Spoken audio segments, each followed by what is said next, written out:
Do you want to add your own voice or explain what's happening in your Instagram reel? In this video, I'll walk you through how to add a voiceover in Instagram Reels on Android step by step so your videos sound more professional. Let's get started.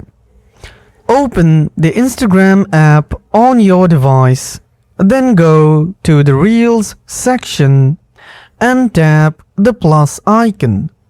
Record a new video or add clips from your gallery, then tap Edit Video.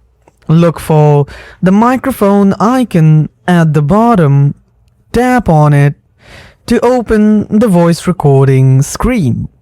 Press the record button to start speaking.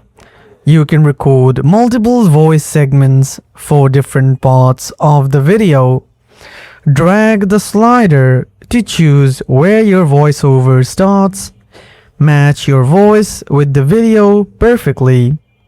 Lower the original video sound if needed, so your voiceover is clear and loud.